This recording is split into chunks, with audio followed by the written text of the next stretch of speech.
Artinya berapa banyak orang yang berpuasa tidak mendapatkan apa-apa dari puasanya kecuali lapar dan haus.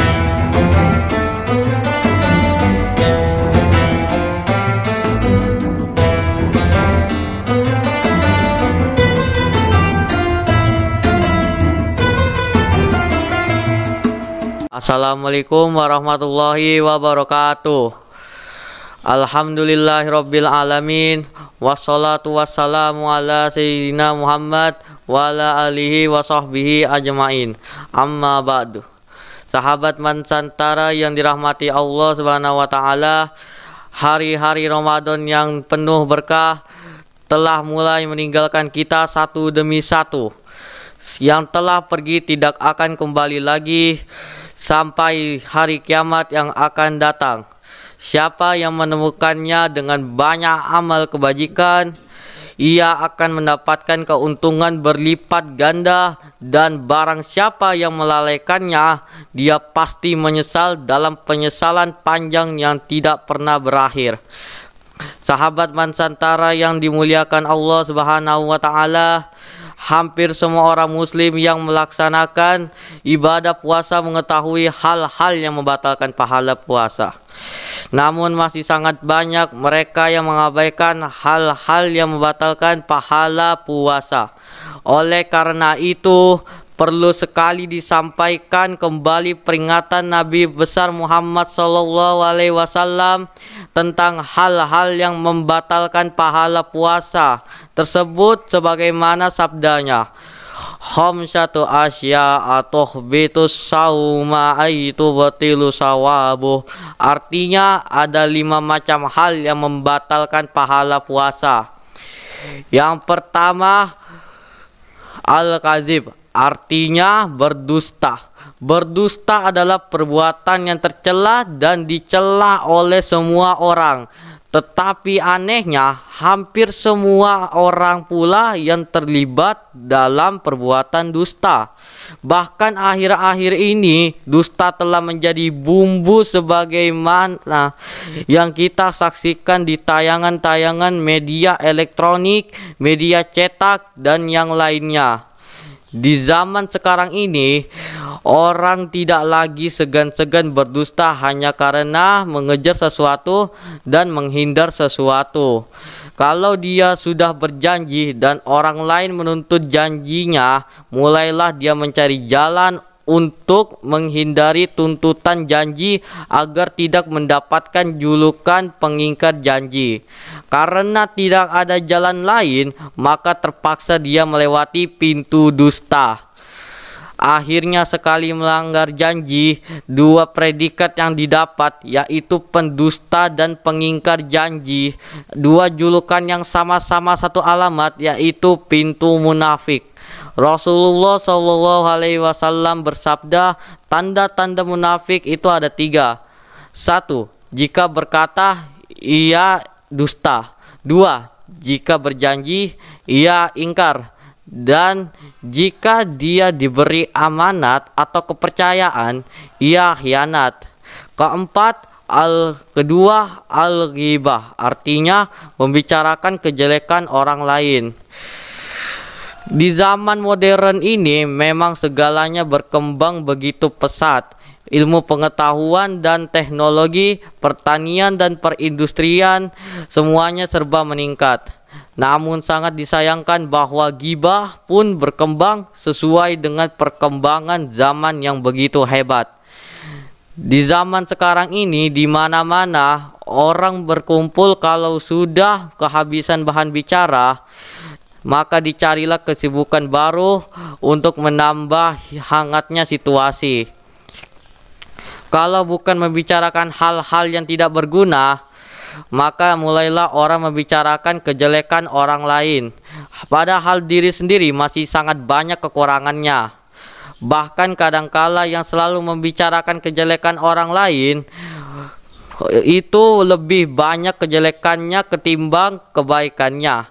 Ibarat pepatah, semut di seberang lautan tampak, sedangkan gajah di pelupuk mata tidak kelihatan. Kesalahan diri sendiri yang banyak tidak dilurus, kesalahan orang yang sedikit justru dibesar-besarkan.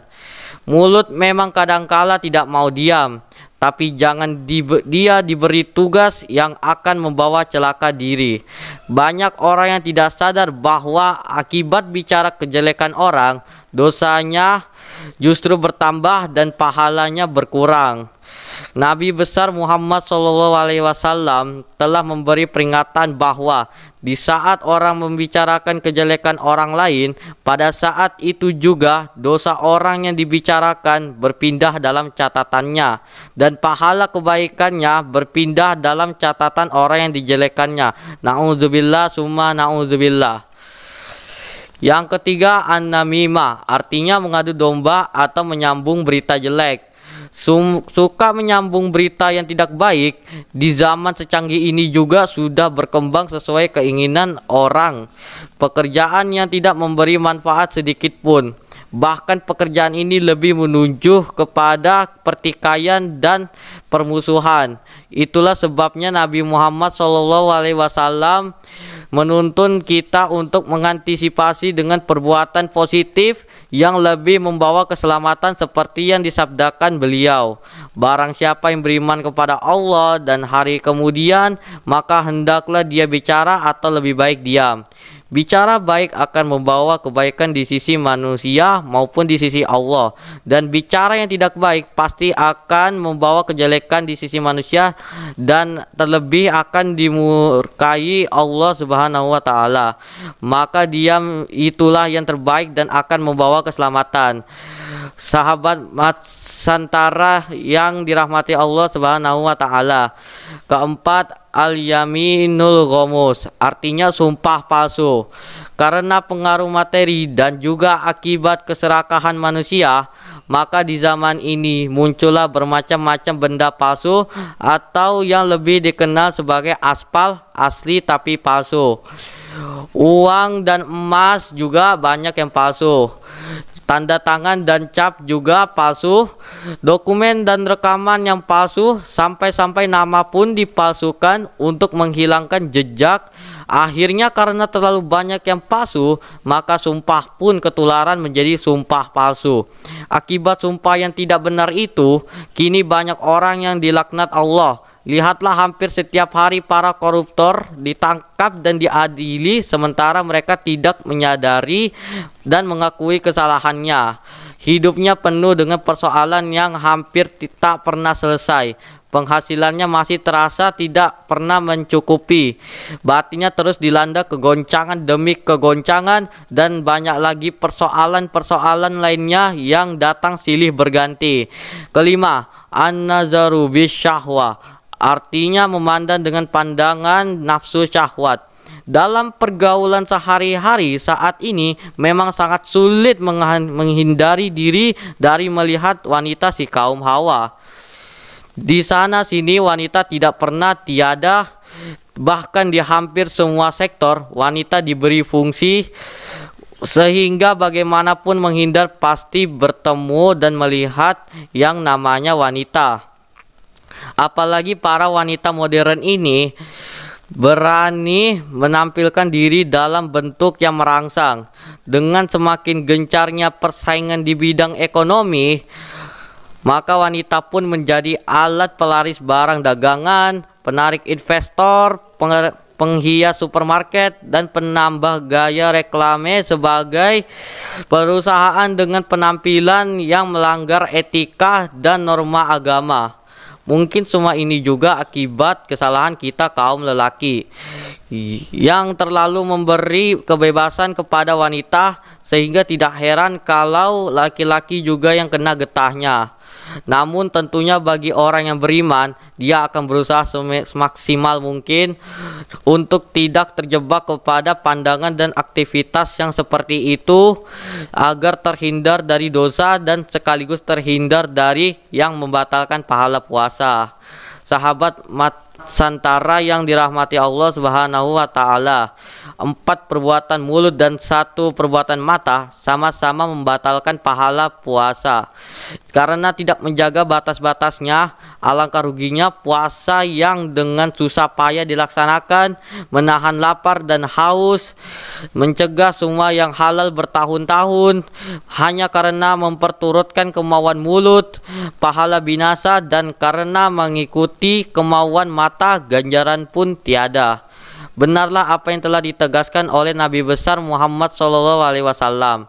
Kam min shaimin laisa lahu min siyamihi illal ju'a wal atash.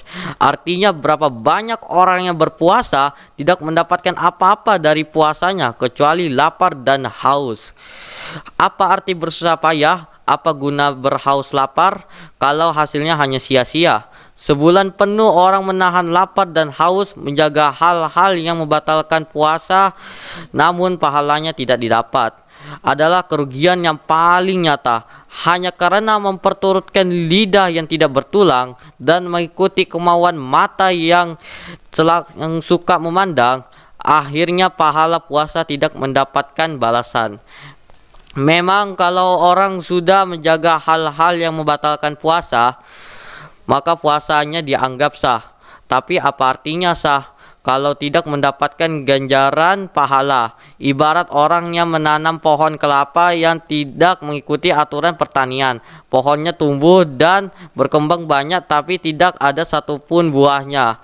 Adalah kerugian, kelelahan yang paling lelah dan kerugian yang paling rugi. Bertahun-tahun menjaga tanaman kelapa tapi hasilnya hanya sia-sia belaka.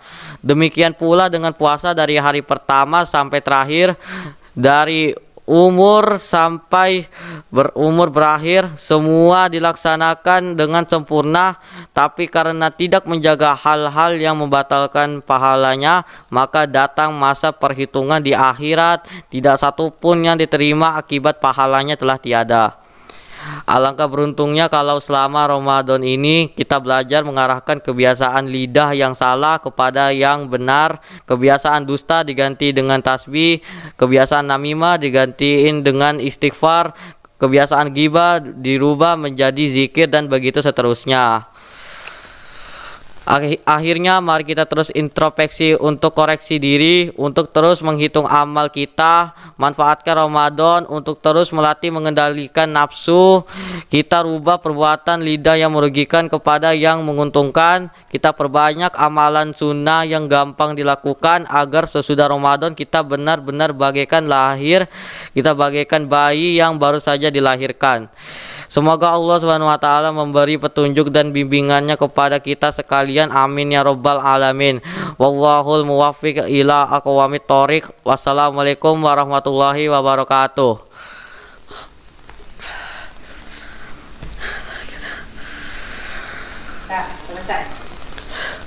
Santara yang dirahmati Allah Subhanahu wa taala. 4 perbuatan mulut dan 1 perbuatan mata sama-sama membatalkan pahala puasa. Karena tidak menjaga batas-batasnya, alangkah ruginya puasa yang dengan susah payah dilaksanakan, menahan lapar dan haus, mencegah semua yang halal bertahun-tahun, hanya karena memperturutkan kemauan mulut, pahala binasa, dan karena mengikuti kemauan mata, ganjaran pun tiada. Benarlah apa yang telah ditegaskan oleh Nabi besar Muhammad SAW. Kam min shaimin laisa lahu min siyamihi illal ju'a wal atash. Artinya, berapa banyak orang yang berpuasa tidak mendapatkan apa-apa dari puasanya kecuali lapar dan haus. Apa arti bersusah payah? Apa guna berhaus lapar kalau hasilnya hanya sia-sia? Sebulan penuh orang menahan lapar dan haus, menjaga hal-hal yang membatalkan puasa, namun pahalanya tidak didapat. Adalah kerugian yang paling nyata, hanya karena memperturutkan lidah yang tidak bertulang dan mengikuti kemauan mata yang suka memandang. Akhirnya pahala puasa tidak mendapatkan balasan. Memang kalau orang sudah menjaga hal-hal yang membatalkan puasa, maka puasanya dianggap sah. Tapi apa artinya sah kalau tidak mendapatkan ganjaran pahala. Ibarat orang yang menanam pohon kelapa yang tidak mengikuti aturan pertanian. Pohonnya tumbuh dan berkembang banyak tapi tidak ada satupun buahnya. Adalah kerugian, kelelahan yang paling lelah dan kerugian yang paling rugi. Bertahun-tahun menjaga tanaman kelapa tapi hasilnya hanya sia-sia belaka. Demikian pula dengan puasa dari hari pertama sampai terakhir, dari umur sampai berumur berakhir, semua dilaksanakan dengan sempurna, tapi karena tidak menjaga hal-hal yang membatalkan pahalanya, maka datang masa perhitungan di akhirat, tidak satupun yang diterima akibat pahalanya telah tiada. Alangkah beruntungnya kalau selama Ramadan ini kita belajar mengarahkan kebiasaan lidah yang salah kepada yang benar, kebiasaan dusta diganti dengan tasbih, kebiasaan namimah digantiin dengan istighfar, kebiasaan ghibah dirubah menjadi zikir, dan begitu seterusnya. Akhirnya mari kita terus introspeksi untuk koreksi diri, untuk terus menghitung amal kita, manfaatkan Ramadan untuk terus melatih mengendalikan nafsu, kita rubah perbuatan lidah yang merugikan kepada yang menguntungkan, kita perbanyak amalan sunnah yang gampang dilakukan agar sesudah Ramadan kita benar-benar bagaikan lahir, kita bagaikan bayi yang baru saja dilahirkan. Semoga Allah SWT memberi petunjuk dan bimbingannya kepada kita sekalian. Amin ya rabbal alamin. Wallahul muwaffiq ila aqwamit thoriq. Wassalamualaikum warahmatullahi wabarakatuh.